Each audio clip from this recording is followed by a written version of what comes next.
A graça e a paz da parte de Jesus Cristo, o nosso Senhor, o nosso Salvador. Bom dia a todos os irmãos.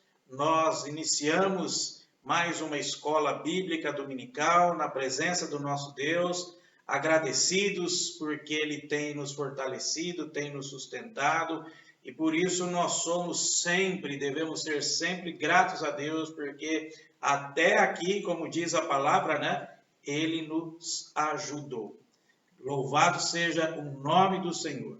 Irmãos, vamos curvar nossas cabeças, vamos orar ao nosso Deus, louvando, adorando ao Senhor, agradecendo pelo momento e rogando também que Ele conduza a nossa mente, nos ensine através da sua palavra e que cada um de nós, a cada dia, esteja disposto a crescer na graça e no conhecimento do nosso Senhor Cristo Jesus.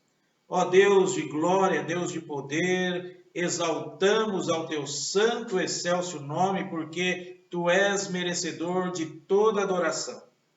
Agradecemos também, Senhor, a ti pelo dom da vida. Agradecemos também, ó Deus, porque até aqui o Senhor tem nos ajudado, tem nos sustentado, nos fortalecido, Senhor. Queremos agradecê-lo porque o Senhor permitiu a nós, mais esta manhã, estarmos juntos compartilhando, Senhor, este vídeo para o louvor da tua glória. Ó Senhor, continue a nos ensinar, continue a falar ao nosso coração, dando-nos a nós, Senhor, sempre o alimento para a nossa alma, alimento imprescindível para que nós, ó Deus, possamos cada dia estar felizes na tua presença, alegres em poder servir a um Deus rico e verdadeiro, misericordioso, justo e santo, Senhor. Obrigado, ó Deus, porque o Senhor permite a nós compartilhar a tua palavra para o louvor da tua glória. Rogamos também, Senhor, as tuas contínuas bênçãos sobre a vida de todos os irmãos e irmãs da igreja, ó Deus. Que o Senhor esteja fortalecendo a cada um, os familiares de cada um, na força do teu poder. Assim, Senhor, nós te agradecemos por este momento, por esta escola bíblica dominical. Assim oramos nos méritos de Jesus. Amém. Amém. Irmãos, nesta manhã, na nossa continuidade dos nossos estudos com o título Firmados na Fé, hoje nós vamos observar a segunda questão que o credo apostólico traz, ou seja, creio em Jesus Cristo. A semana passada observamos o que nós cremos. Cremos em Deus Pai, Criador, sustentador, né, o Todo-Poderoso, e cremos nesse Deus grandioso que realmente cuida e realmente nos ama infinitamente. E hoje nós veremos sobre a pessoa de Cristo Jesus, a centralidade do cristianismo, já que durante os nossos estudos nós respondemos à pergunta: o que é cristianismo? Cristianismo é Jesus Cristo. Cristianismo é o relacionamento com a pessoa de Cristo Jesus e não existe cristianismo sem Jesus Cristo. E hoje nós vamos falar também um pouco sobre esta questão, a base da nossa crença na pessoa divina do nosso grandioso Salvador Jesus Cristo. Mas vamos então observar a palavra de Deus. Eu quero fazer apenas a leitura com os irmãos na carta aos Gálatas. Vamos ler na carta aos Gálatas, capítulo 4, do verso 1 ao 7. Gálatas 4, 1 a 7. Assim nos fala a palavra de Deus. Digo, pois, que durante o tempo em que o herdeiro é menor, em nada difere de escravo, posto que é ele senhor de tudo. Mas está sob tutores e curadores até o tempo pré-determinado pelo Pai. Assim também nós, quando éramos menores, estávamos servilmente sujeitos aos rudimentos do mundo. Vindo, porém, à plenitude do tempo, Deus enviou o seu Filho, nascido de mulher, nascido sob a lei, para resgatar os que estavam sob a lei, a fim de que recebêssemos adoção de filhos. E porque vós sois filhos, enviou Deus ao nosso coração o Espírito de seu Filho, que clama, Abba, Pai. De sorte que já não és escravo, porém filho, e sendo filho também herdeiro por Deus. Amém. Exaltado seja o nosso trino Deus, exaltado seja Deus Pai, Deus Filho, Deus Espírito Santo. Exaltado seja Jesus Cristo, o autor e consumador de nossa fé. Porque ele, sendo nosso mediador, ele nos reconciliou com Deus e, além de nos dar o privilégio de sermos filhos de Deus, co-herdeiro com Deus, também nos dá o privilégio de termos paz com Deus, reconciliados com Deus. Podemos chamar Deus de Pai, como já observamos na semana passada. Deus é Pai daqueles que creem em Cristo Jesus. E devemos sempre rogar ao nosso Deus e agradecê-lo por sermos alvos da sua graça. Jesus Cristo veio e nos resgatou. Bendito seja o nome do nosso grandioso Deus. Irmãos, vamos louvar com os nossos hinários, abrindo os nossos hinários no hino 110, hino 110, a vida com Jesus. Louvemos ao Senhor com este hino 110, a vida com Jesus.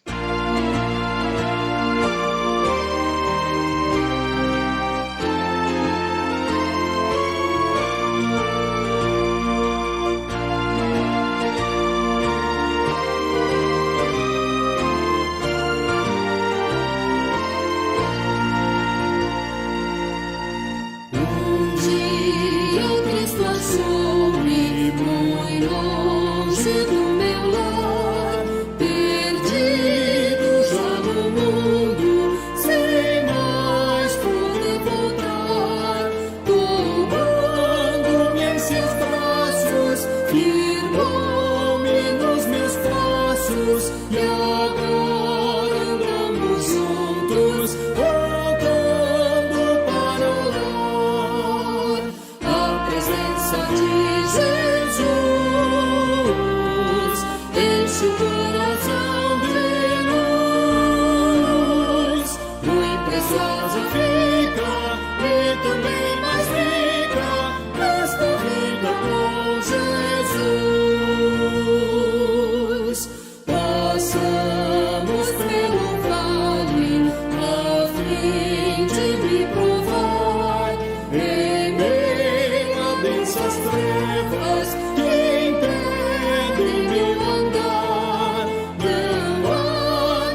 presença de Jesus enche o coração de luz.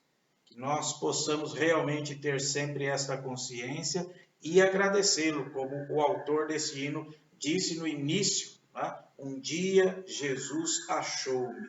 Que realmente nós possamos ter a convicção e agradecer ao Senhor por um dia Ele ter nos achado. Pela graça, fomos reconciliados com Deus. Irmãos, queremos também agradecer a Deus pelos aniversariantes desta semana. Nossas irmãs, no último dia 20, a nossa irmã Dona Ivone, que Deus continue fortalecendo a sua vida, sustentando a sua casa, a todos os seus. Louvado seja o nosso Deus. Feliz aniversário, Dona Ivone. Também agradecemos a Deus pelo aniversário da nossa irmã Ingrid. Ingrid, que Deus continue sustentando a sua vida, a sua família, o seu lar, derramando as bênçãos. Feliz aniversário, Ingrid. Também a nossa irmã Elizabeth. Elizabeth, que Deus continue sustentando e fortalecendo a sua vida, a nossa casa, a nossa família. Feliz aniversário, Elizabeth. E também o nosso irmão Gabriel, que hoje completa mais um ano de vida. Gabriel, que Deus continue sustentando e fortalecendo a sua vida, a vida da sua família. Feliz aniversário, Gabriel. Que Deus abençoe grandemente a todos vocês que completaram mais um ano de vida. Louvado seja o nome do nosso Deus. Irmãos, hoje nós vamos dar a continuidade na nossa jornada com o tema Firmados na Fé. Esse estudo ele está baseado no livro de John Stott, que tem como título Firmados na Fé.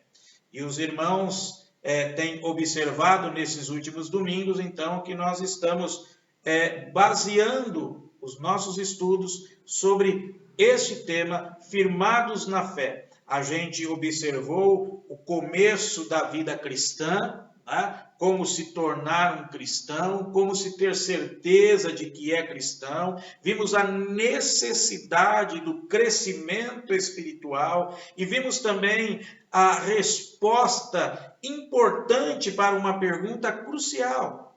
Ou seja, o que é cristianismo? Cristianismo é Jesus Cristo. Cristianismo é um relacionamento com a pessoa de Cristo. Não existe cristianismo aonde Jesus Cristo não esteja no centro, aonde Jesus Cristo não seja considerado como Deus, o Salvador. Então, se não há Jesus Cristo na centralidade, se não há a crença em Jesus Cristo como Deus, como o único meio de salvação, não há cristianismo, não existe cristianismo. Então, a gente até faz uma observação aqui, algumas vertentes interessantes. Você pega, por exemplo, o judaísmo. O judaísmo, ele crê em Deus como o Criador, esse Deus que criou todas as coisas, eles creem nesse Deus. Mas eles não consideram a pessoa de Cristo Jesus. Eles não creem no Messias que já veio, já fez a sua obra perfeita, completa na cruz do Calvário. Eles não creem. Você pega, por exemplo, o Islã, né?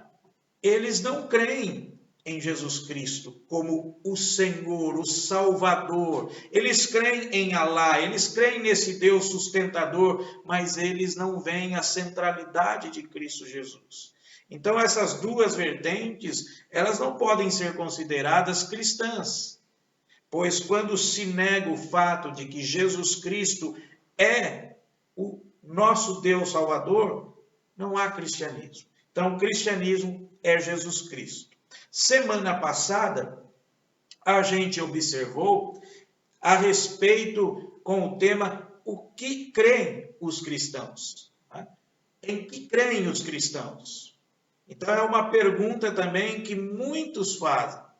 E a gente, lembrando aqui que a gente se utilizou como base dos nossos estudos, como John Stott utilizou em seu livro, baseado no credo apostólico. Tá? O que é o credo apostólico? O credo apostólico é um resumo da fé cristã. Os credos eles foram feitos para que pudessem ajudar aos novos convertidos, ajudar as pessoas que abraçavam o cristianismo e agora tinham que ter a consciência do que eles creem. Então, por isso, a importância dos credos. E nós estamos utilizando aqui o credo apostólico. O credo apostólico, como o credo niceno, são um dos dois mais famosos e conhecidos no mundo todo. E só lembrando também que o credo apostólico, ele tem esse nome, não porque ele foi elaborado do jeito que ele está pelos apóstolos de Cristo Jesus, mas eles contêm um resumo dos ensinamentos, dos ensinos dos apóstolos de Cristo Jesus. Lembrando que este credo, chamado e conhecido como credo apostólico, ele foi elaborado, ele foi terminado da forma como nós conhecemos lá nos meados do século VIII depois de Cristo.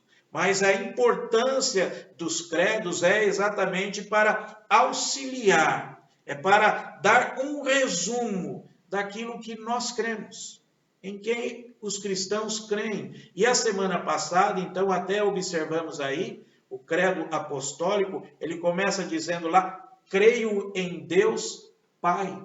Tá? Então, a gente observou isso. Tá? Creio em Deus Pai, como Todo-Poderoso, Criador do céu e da terra. Então, a gente trabalhou nessas três linhas aí, como cremos num Deus Criador, cremos num Deus sustentador e cremos em Deus Pai.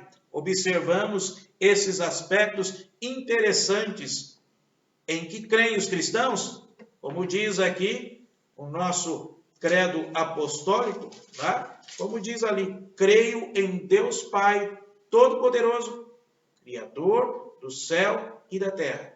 Mas não para por aí. Continua. O que mais nós cremos? Além deste Deus Criador, além desse Deus Todo-Poderoso ou o sustentador, esse Deus Pai, o que mais nós cremos? Pois bem, temos aí então, é o que nós vamos observar. Creio em Jesus Cristo, como continua aqui. Creio em Jesus Cristo. Então, se o primeiro parágrafo do credo apostólico fala de Deus Pai, o segundo parágrafo, ele fala de Deus Filho. E é importante também, irmãos, observarmos que os grandes debates da igreja primitiva tinham a ver com a pessoa de Jesus Cristo. Daí porque é um pouco mais extenso, é um pouco maior quando a gente observa a respeito da pessoa de Cristo Jesus. E, além do mais, ser cristão tem a ver fundamentalmente com a pessoa de Cristo. É o que nós acabamos de observar ainda há pouco. O que é cristianismo? O cristianismo é Jesus. E o credo, então, nos diz tanto quem Jesus é e como também diz para nós o que ele veio fazer. Então, ele fala de uma forma resumida quem é Jesus e o que ele veio fazer aqui no mundo. E isso, então, descreve para nós a sua pessoa, a pessoa de Cristo, a pessoa divina humana e também a sua grandiosa obra de salvação. Então, irmãos, observamos aí, né, a pessoa de Cristo Jesus. É fundamental para você ter a certeza em quem você crê. É fundamental você conhecer o seu Senhor. Aí está a razão da nossa fé, a razão da nossa esperança, Jesus Cristo. Quem é Jesus Cristo? Então vamos aí observar e discorrer sobre esta questão. A pessoa de Cristo ou quem ele é. Então veja que no nosso credo diz assim: creio em Jesus Cristo, seu Filho unigênito, nosso Senhor, que nasceu da Virgem Maria, padeceu sob o poder de Pôncio Pilatos. Até aqui por enquanto. Tá? Então veja, irmãos, considere aí que esta afirmação concisa, ela indica que Jesus de Nazaré era tanto humano, filho de Maria, quanto divino, o Filho de Deus. E aí, por isso que nós vamos observar aí sobre estas questões que estão aí, a humanidade de Jesus, o nosso Senhor, o nascimento virginal de Jesus e a divindade de Jesus, observando que Jesus Cristo, ele é Deus, observando que ele se fez carne, ele se torna como um de nós, ele se torna um ser humano, mas nunca deixou de ser o divino Deus. Isso é um grande mistério.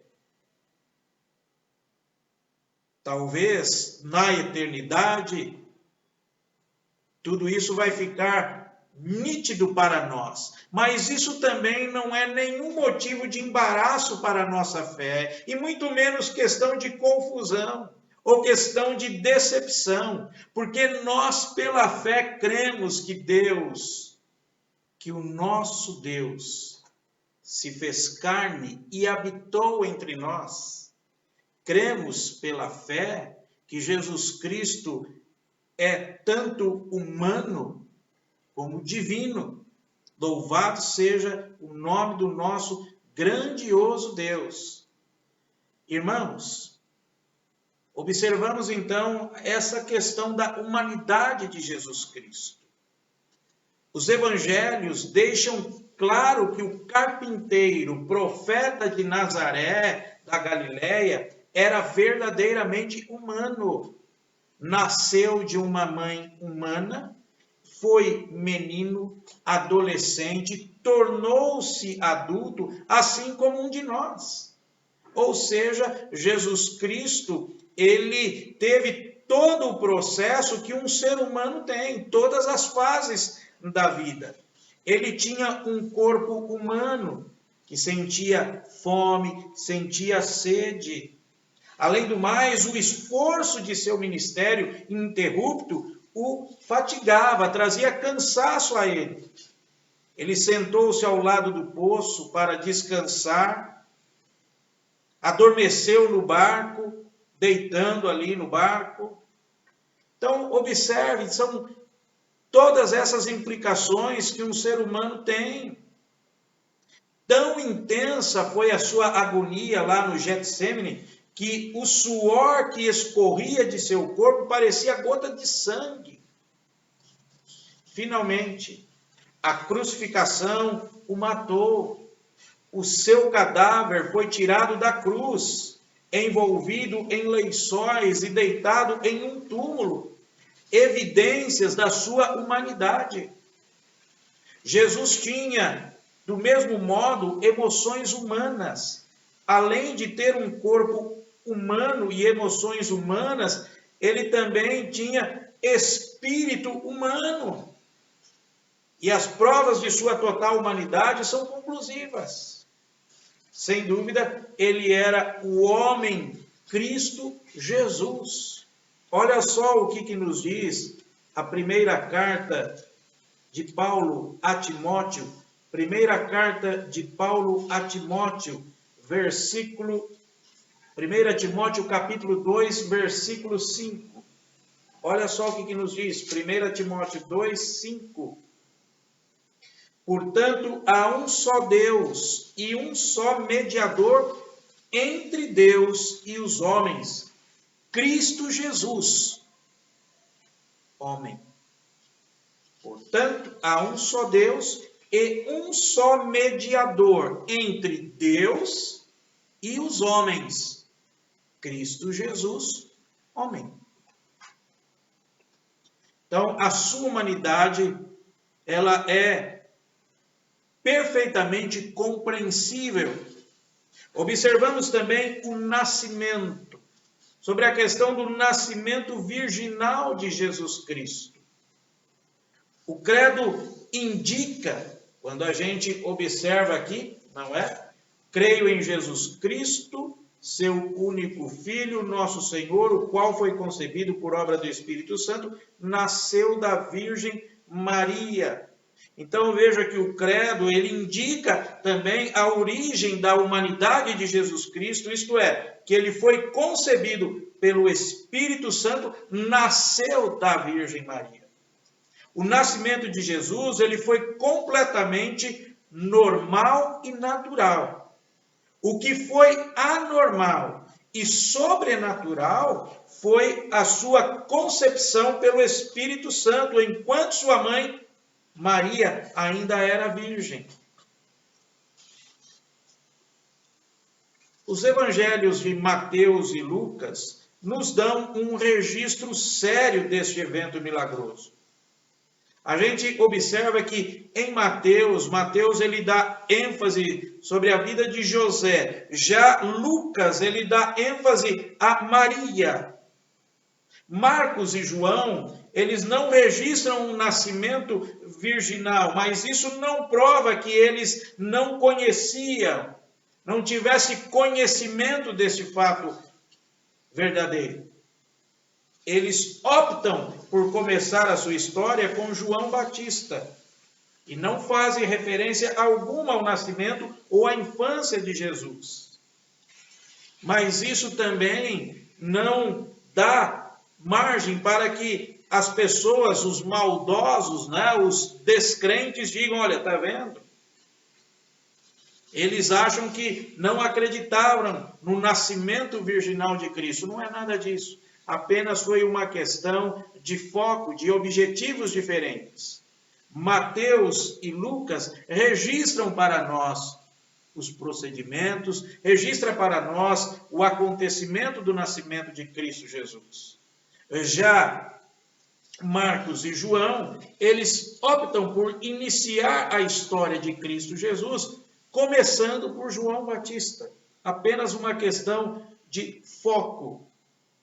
Irmãos, as grandes afirmações do Evangelho no Novo Testamento, que proclamam a morte e a ressurreição de Jesus, não mencionam o seu nascimento virginal. Os apóstolos usaram, aliás, os apóstolos, se a gente observar, eles não usaram o nascimento de Jesus para provar sua divindade. E nem nós deveríamos fazê-lo também. Não devemos ficar preocupados com esta questão. É melhor argumentar pelo caminho inverso, ou seja, que Jesus era o Filho de Deus e seria tão apropriado para ele entrar no mundo através do nascimento virginal, como foi partir por meio da ascensão. Lucas registra o anúncio do anjo a Maria com estas palavras. Olha aqui o Evangelho de Lucas, versículo de número 1, capítulo 1, versículo 35. Lucas 1, 35. Descerá sobre ti o Espírito Santo, e o poder do Altíssimo te envolverá com a sua sombra. Por isso também o ente santo que há de nascer será chamado Filho de Deus. Este versículo se refere à concepção quanto ao nascimento de Jesus. A sua humanidade remete à mãe humana que deu à luz, sua ausência de pecados e a sua divindade remetem ao Espírito Santo que a cobriu. Então, observemos, meus irmãos, esse aspecto. A pessoa de Cristo Jesus, a sua humanidade e também o seu nascimento virginal. Mas uma outra questão também que envolve a nossa alegria e termos conhecimento disso também, que é a divindade de Jesus. É maravilhoso isso. Ele é humano. Ele nasce de uma forma extraordinária, ele se faz carne, ele veio através de uma mulher, a gente observou aqui, então ele teve um nascimento natural, normal, o que foi anormal e sobrenatural é que ele foi concebido por obra do Espírito Santo. A sua humanidade se refere ao nascimento da sua mãe, que deu à luz, e a sua divindade. E também a questão de ele não ter pecados se refere porque o Espírito Santo concebeu, o Espírito Santo, ele deu a origem. Irmãos, observamos também o aspecto da divindade de Jesus Cristo. O credo apostólico refere-se a Jesus não só como filho de Maria, mas como filho de Deus, seu filho unigênito, nosso Senhor. Nascido do Pai antes dos séculos, Deus verdadeiro, de Deus verdadeiro. Gerado, não feito, não feito, ele foi gerado e não feito, consubstancial ao Pai. Então veja um aspecto interessante, irmãos. Jesus era não feito, nem criado, mas gerado. Jesus era não feito, não criado, mas gerado. Essas distinções, elas são importantes. As pessoas, elas fazem coisas a partir de materiais, madeiras, metais, tecidos, pedras, etc. Elas criam coisas a partir do nada, ou seja, uma ideia, um poema, uma melodia, mas só podem gerar filhos a partir de si mesmos. Por isso, se Deus diz que o Filho é gerado da substância do Pai antes dos séculos, ou Deus de Deus, portanto, consubstancial ao Pai, ou seja, um único ser com o Pai, é aquele que encarnou na Virgem Maria e se fez homem. Ele continua sendo Deus e homem simultaneamente. Mas será que isso, irmãos, não é muito difícil, não é uma viagem muito alucinante, podemos assim dizer? Será que isto não é muito religioso demais, uma invenção de seus discípulos, resultante da sua credulidade, do seu amor por Jesus Cristo? Será que estas coisas não são fantasiosas demais? Não. O conjunto de provas que atestam a divindade de Jesus é muito mais forte do que muitas vezes se parece. Tomemos os evangelhos como se fossem simples documentos históricos. Esquecemos por um instante que os evangelhos não é a palavra de Deus. Vamos fazer de conta por uns momentos. Olha, vamos fazer de conta que nós vamos ler o evangelho como um livro. E nós vamos ler os evangelhos como livro comum. E nesse ponto, irmãos, eu quero compartilhar com os irmãos, e vou ler aqui literalmente, o que escreveu John Stott sobre esta questão aqui. Né? De a gente imaginar agora por um instante que quando nós estivermos observando os evangelhos, faz de conta que nós vamos lê-los como uma obra literária qualquer. E eu vou compartilhar com os irmãos e vou ler uma boa parte aqui, porque John Stott ele escreveu com maestria, com uma capacidade impressionante que Deus deu a ele e uma obra-prima aqui. Então eu quero compartilhar com os irmãos. Olha só o que está escrito então. Eles retratam um rude carpinteiro de um lar humilde e uma vila obscura, que fez tais afirmações acerca de si, que somos tentados a questionar sua santidade. O seu ensino era extraordinariamente centrado em si mesmo. Ele chamava Deus de o Pai e se dizia ser o Filho, e fazia isso em termos absolutos, indicando que existia entre eles um relacionamento único. Ousou dizer que estava inaugurando o reino de Deus há muito esperado, que as pessoas só podiam entrar no reino somente respondendo a ele. Referia-se a si mesmo, não como profeta, nem como o maior dos profetas, mas afirmando ser ele próprio o cumprimento de toda a profecia, já que as Escrituras davam testemunho dele. Dizia ser a luz do mundo e o único caminho para o Pai. Convidava as pessoas para virem a ele, prometendo que iria lhes matar a sede e dar descanso aos fatigados. Dizia que perdoava os pecados das pessoas, o que somente Deus pode fazer. E assim incorria na terrível acusação de blasfêmia. E chocou os seus ouvintes ao afirmar que, no final da história, voltaria para julgar o mundo. Como é possível explicar afirmações tão extravagantes, feitas por ele com tanta certeza e de forma tão tranquila e despretensiosa? Jesus era apenas um jovem que mal tinha 30 anos. Tinha muita pouca educação formal. Nunca havia saído da Palestina. Mesmo assim, vivia repetindo com confiança e sem a mínima ostentação suas fantásticas afirmações. Será que ele era louco ou megalomaníaco?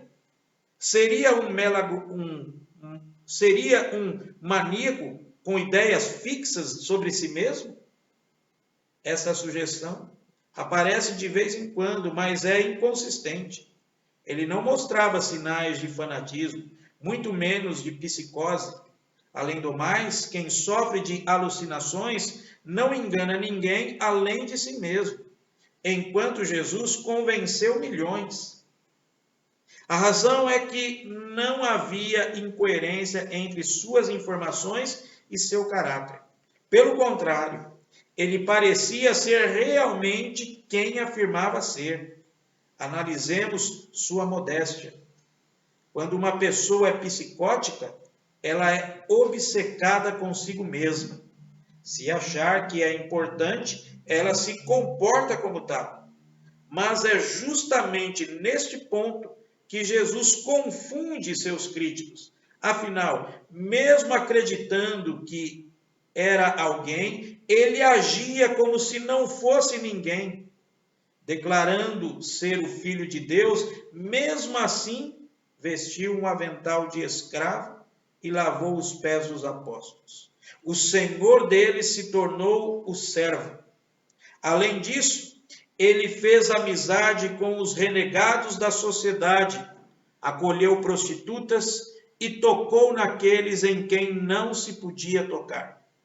Dedicou-se aos outros, servindo-os com abnegação.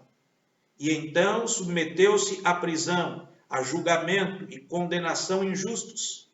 Não fez nenhuma tentativa de resistir quando foi caçoado, açoitado, cuspido e finalmente crucificado. E chegou até a orar, pedindo perdão para aqueles que o atormentavam. Tudo isso se constituiu num extraordinário paradoxo. Jesus era extremamente centrado em si mesmo, nas suas palavras, mas nas suas ações era absolutamente centrado nos outros. Parecia orgulhoso, mas era humilde. Nos seus ensinamentos, ele se promovia. No seu ministério, esquecia-se de si em prol da vontade de seu Pai e do bem das pessoas. Essa combinação de egocentrismo e humildade não encontra paralelo na história do mundo. A única maneira de resolvê-la é reconhecer que Jesus de Nazaré foi e é o Filho de Deus. A esse paradoxo, acrescenta-se a ressurreição e o caso está completo. Nunca houve uma explicação satisfatória para o desaparecimento do corpo de Jesus do túmulo, a não ser que Deus o tenha ressuscitado dos mortos. Além do desaparecimento do seu corpo, convém não ignorar o reaparecimento do Senhor. Os apóstolos insistiram em afirmar que o viram muitas vezes e em muitos lugares. Eles eram pescadores rudes, não eram dados a alucinações. Muito pelo contrário, a princípio eles se recusaram a acreditar na história, mas tiveram de superar seu ceticismo.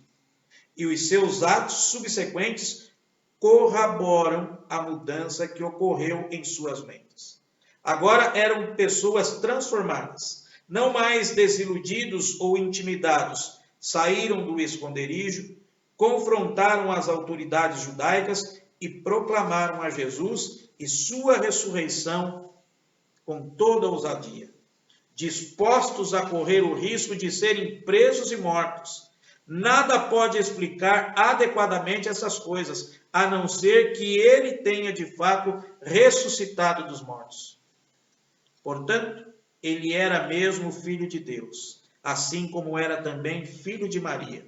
As provas históricas, tanto para a sua humanidade quanto para a sua divindade, são definitivas.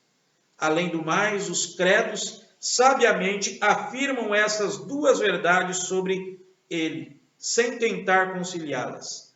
Nosso Senhor Jesus Cristo, Filho de Deus, é Deus e homem, diz o credo de Atanásio. Deus gerado da substância do Pai antes dos séculos e é homem nascido no mundo da substância da mãe. Deus perfeito, homem perfeito. Consequentemente, duas naturezas completas e perfeitas, isto é, a divindade e a humanidade, foram fundidas em uma pessoa, nunca divididas, portanto, um só Cristo, verdadeiro Deus e verdadeiro homem. Vê, meus irmãos, com maestria, John Stott, então, discorre a respeito da divindade, da pessoa de Cristo, da humanidade de Cristo, a sua obra. E é o que nós vamos ver, então, agora, a próxima questão aí, né? A obra de Cristo Jesus. A obra do nosso Senhor, Cristo Jesus. O credo, ele passa direto do nascimento de Jesus para a sua morte, né? Da mãe que o gerou ao juiz que o condenou. Veja que no credo nós encontramos assim as expressões, né? Creio em Jesus Cristo, seu único Filho, nosso Senhor, o qual foi concebida por obra do Espírito Santo, nasceu da Virgem Maria e padeceu sob o poder de Pôncio Pilatos. Então veja, ela passa do seu nascimento para a morte. Nasceu da Virgem Maria e padeceu sob o poder de Pôncio Pilatos, foi crucificado, morto e sepultado. A referência a Pilatos nos lembra que a crucificação, ela foi um evento histórico, pois Pilatos, ele foi um procurador notório da província romana da Judéia. Era um administrador fantástico, mas também, ao mesmo tempo, uma pessoa muito impiedosa. Não havia nenhum espaço para a caridade no coração de Pilatos. E também, irmãos, além do mais, o salto imediato do nascimento para a morte de Jesus indica para nós a centralidade desse evento, a importância desse evento, a morte de Cristo Jesus. Não seria exagero a gente dizer que Jesus nasceu para morrer. Jesus, ele vivia previndo a sua morte, dizendo que esta seria inevitável, referindo-se a ela como a hora para a qual ele tinha vindo ao mundo. Como, por exemplo, nós encontramos aqui, ele conversando com os seus discípulos, em João capítulo 12, versículo de número 27. Olha só, João 12, 27. Olha só o que nos diz. Agora está angustiada a minha alma. E que direi eu? Pai, salva-me desta hora. Mas precisamente com este propósito vim para esta hora. Quando na sua última noite, lembram desse fato? Jesus ele instituiu uma ceia em sua memória. O pão e o vinho que deu aos seus discípulos falavam não do seu nascimento, nem da sua vida, nem de seus ensinamentos, nem de seus milagres, mas da sua morte violenta em uma cruz. Era por isso e acima de tudo que ele queria ser lembrado. Todos os seus apóstolos vieram a entender que a sua morte era de importância primordial. Vamos ler aí esses 3 textos que estão aí. O primeiro deles está em 1 Coríntios, capítulo 15. 1 Coríntios, capítulo 15, versículo de número 3. Olha o que nos diz a palavra de Deus.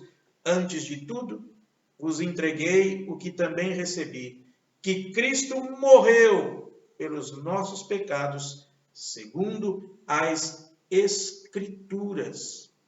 E o apóstolo Paulo acrescentou que não se gloriaria, nem pregaria nada além desta morte, Olha só o que está aí em 1 Coríntios, capítulo 2, versículo 2. 1 Coríntios 2, 2.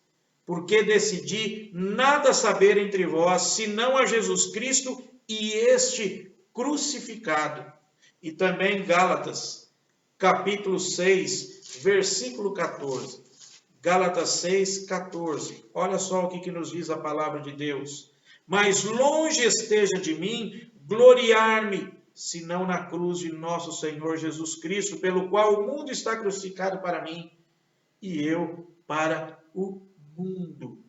Não é por acaso, né, irmãos, que o símbolo do cristianismo é uma cruz. Então, por que Jesus morreu? O credo que nós estamos considerando aqui, o credo apostólico, não diz o motivo por que ele morreu. Mas o Novo Testamento, a palavra do nosso Deus, sim, ela cita, aliás, diversos motivos. Conforme os irmãos estão observando aí, nós vamos ler esses textos aí. Jesus morreu como mártir, e isso redundaria em sua grandeza para ele mesmo. Vítima de mentes pequenas e coração perversos. Vamos ler aí então Atos capítulo 2, versículo 23. Atos capítulo 2, versículo 23. Olha o que nos diz a palavra de Deus. Atos 2, 23. Olha o que nos diz a palavra do Senhor. Sendo este entregue pelo determinado desígnio e presciência de Deus, vós o matastes, crucificando-o por mãos de iníquos. Atos 3,15. Dessarte matastes o autor da vida, a quem Deus ressuscitou dentre os mortos, do que nós somos testemunhas. E também Atos 4, de 23 a 28. Uma vez soltos, procuraram os irmãos e lhes contaram quantas coisas lhes haviam dito os principais sacerdotes e os anciãos. Ouvindo isto, unânimes, levantaram a voz a Deus e disseram: Tu, soberano Senhor, que fizeste o céu, a terra, o mar e tudo que neles há, que disseste por intermédio do Espírito Santo, por boca de Davi, nosso pai, teu servo, porque se enfureceram os gentios e os povos imaginaram coisas vãs? Levantaram-se os reis da terra e as autoridades, ajuntaram-se a uma contra o Senhor e contra o seu ungido, porque verdadeiramente se ajuntaram nesta cidade contra o teu santo servo Jesus, ao qual ungiste Herodes e Pôncio Pilatos, com gentios e gente de Israel, para fazerem tudo o que a tua mão e o teu propósito predeterminaram. Então veja, meus irmãos, Jesus morreu como mártir. Ele também morreu para nos dar um exemplo de como suportar sofrimento injusto sem retaliação. Ou seja, Jesus morreu como exemplo. Olha aí a primeira carta de Pedro, 1 Pedro capítulo 2, versículo 21 a 23, diz assim: que por meio dele tendes fé em Deus, o qual o ressuscitou dentre os mortos e lhe deu, 1 Pedro 2, perdão, estava lendo o capítulo 1, tá? 1 Pedro 2, 21 a 23. Portanto, para isto mesmo fostes chamados, pois que também Cristo sofreu em vosso lugar, deixando-vos exemplo para seguirdes os seus passos, o qual não cometeu pecado, nem dolo algum se achou em sua boca. Pois ele, quando ultrajado, não revidava com ultraje, quando maltratado, não fazia ameaças, mas entregava-se àquele que julga retamente.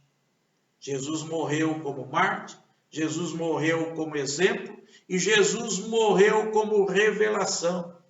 Olha aqui, ele morreu para nos mostrar, ele morreu para revelar o inesgotável amor de Deus, o infinito amor de Deus. Vamos ler aí os textos, Romanos 5, versículo 8. Romanos capítulo 5, versículo de número 8. Olha o que nos diz a palavra de Deus: mas Deus prova o seu amor para conosco pelo fato de ter Cristo morrido por nós, sendo nós ainda pecadores. E 1 João, capítulo 4, 1 João, capítulo 4, versículo 10. Nisto consiste o amor, não em que nós tenhamos amado a Deus, mas em que ele nos amou e enviou o seu Filho como propiciação pelos nossos pecados. Jesus Cristo morreu como revelação. E também Jesus Cristo morreu com uma representação viva de cada um de nós, para que assim como ele morreu e ressuscitou, nós também morramos para o pecado e vivamos para a justiça. 1 Pedro, capítulo 2, versículo 24. 1 Pedro, capítulo 2, versículo 24. Olha só o que nos diz: carregando ele mesmo em seu corpo sobre o madeiro os nossos pecados, para que nós, mortos para os pecados, vivamos para a justiça, por suas chagas fostes sarados. Irmãos, veja, ele morreu como mártir, como exemplo, como revelação e como substituto. Este é o nosso Senhor. E jamais devemos esquecer desses motivos. Mas vamos ver aí no próximo slide uma questão interessante. Acima de tudo, ele morreu como Salvador, como nosso Salvador. Foi por amor de nós, homens, e para nossa salvação. Os apóstolos sempre dizem que ele morreu pelos nossos pecados. E o que eles querem dizer com isso? Isso deve ficar claro se considerarmos que a Bíblia, a palavra de Deus, do começo ao fim, ela associa a morte com o pecado, do qual é a justa recompensa. Romanos 6, 23. O que diz lá o texto de Romanos 6, 23? Olha o que nos diz esse texto. Porque o salário do pecado é a morte. Mas o dom gratuito de Deus é a vida eterna em Cristo Jesus, nosso Senhor. Porque o salário do pecado é a morte. Então, meus irmãos, Jesus, ele morreu pelos nossos pecados, e isso deve significar que ele suportou em nosso lugar o castigo que os nossos pecados mereciam. Vejamos essas duas afirmações. Olha aí o próximo slide. A primeira afirmação, 1 Pedro, capítulo 2, versículo 24. Nós acabamos de ler esse texto e vamos lê-lo novamente. 1 Pedro 2, 24. Carregando ele mesmo em seu corpo sobre o madeiro os nossos pecados, para que nós, mortos para os pecados, vivamos para a justiça. Por suas chagas fostes sarados. No Antigo Testamento, levar os pecados significa levar o castigo pelo pecado. Então, aí está um texto, ele é autodidata, né? É autoexplicativo esse texto. Mas a outra afirmação de Pedro, também no capítulo 1, agora, na primeira carta, agora no capítulo 3, versículo 18. 1 Pedro 3, 18. Olha só o que nos diz. Pois também Cristo morreu uma única vez pelos pecados, o justo pelos injustos, para conduzir-vos a Deus. Morto sim na carne, mas vivificado no Espírito. Irmãos, fica claro que o objetivo de Cristo era reconciliar-nos com Deus, enquanto o meio para isso foi a sua morte. O inocente no lugar do culpado. Para afastar os pecados que haviam previamente nos separado dele. Louvado seja o nome do nosso Deus. Observe então aí, irmãos, a terrível escuridão que Jesus suportou na cruz. Ao ser desamparado por Deus, foi o próprio inferno que os nossos pecados mereciam. E somente porque o Filho de Deus, que não tinha pecado, se tornou por nós pecado e se tornou maldição em nosso lugar, é que nós, pecadores, podemos ser perdoados. Olha aí o texto que nós temos na segunda carta aos Coríntios. 2 Coríntios, capítulo 5, versículo 21. 2 Coríntios 5, 21. Olha só o que nos diz o texto da palavra de Deus. Aquele que não conheceu o pecado, ele o fez pecado por nós, para que nele fôssemos feitos justiça de Deus. E Gálatas, capítulo 3, versículo 13. Gálatas 3, 13. Cristo nos resgatou da maldição da lei, fazendo-se ele próprio maldição em nosso lugar, porque está escrito: maldito todo aquele que for pendurado em madeira. Vê, irmãos, não é de admirar que o credo apostólico ele termine com uma referência à remissão de pecados, à ressurreição do corpo e à vida eterna, porque são os benefícios da obra perfeita e completa de Cristo Jesus na cruz do Calvário. bênçãos que Cristo Jesus conquistou para nós através da sua morte. Bendito seja o Cordeiro. Olha só aí, Apocalipse, capítulo de número 5, Apocalipse 5, versos 12. Apocalipse 5, verso 12. Olha o que nós temos aqui. Apocalipse 5, 12. Diz assim a palavra de Deus: proclamando em grande voz: digno é o Cordeiro que foi morto de receber o poder e riqueza e sabedoria e força e honra e glória e louvor. Amém, irmãos? A remissão dos pecados, a ressurreição do corpo, a vida eterna, são os benefícios da obra perfeita e completa de Cristo Jesus na cruz, bênçãos que Cristo Jesus conquistou para nós, através da sua morte. Mas o credo, ele não termina com a Cristo na cruz. Ele vai mais além e menciona numa rápida sequência 5 outros eventos da carreira extraordinária e salvífica do nosso Senhor Jesus Cristo. Mas isso nós vamos observar a semana que vem. Se Deus assim permitir, isso nós iremos observar pela graça do nosso Deus.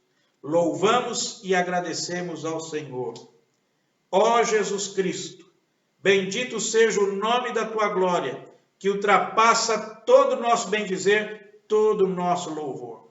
Jesus Cristo, o Verbo que se fez carne e habitou entre nós, cheio de graça e de verdade. Jesus Cristo que veio com o propósito de dar a sua vida em resgate de muitos. Ó Senhor, reconheçamos o Senhor como Deus Salvador, como aquele que é o caminho, é a verdade e é a vida. E não há salvação a não ser por ti, Jesus Cristo. Bendito seja o nome da sua glória. Assim nós oramos, em nome de Jesus. Amém, Senhor. Amém. Irmãos, chegamos então ao final de mais uma escola bíblica dominical e queremos agradecer a Deus pela oportunidade, mais uma vez, que Ele nos deu. Que o lar dos irmãos continuem sendo abençoados, que os corações dos irmãos continuem a receber o amor e a graça do nosso grandioso Deus. Espero os irmãos logo mais às 7h da noite. Hoje nós vamos meditar sobre o tema redenção plena. Redenção plena. E já dá para ter uma noção, porque hoje nós aqui então pela manhã já observamos a importância de nós sabermos quem é Cristo, o que Ele fez, quais os benefícios que nós obtivemos pela sua morte, pela sua obra perfeita e completa na cruz do Calvário. Vamos louvá-lo e bendizer o seu santo e excelso nome, pois Ele morreu sim, foi crucificado, Ele desceu à sepultura, mas Ele não ficou lá na sepultura. Ele ressuscitou, Ele vivo está e Ele voltará em glória. Bendito seja o nosso Senhor, o nosso Redentor. Espero os irmãos então às 7h e vamos louvar e bendizer o nome do Senhor. Deus os guarde pelo seu poder, pelo seu amor, esteja sempre ao vosso lado. Amém.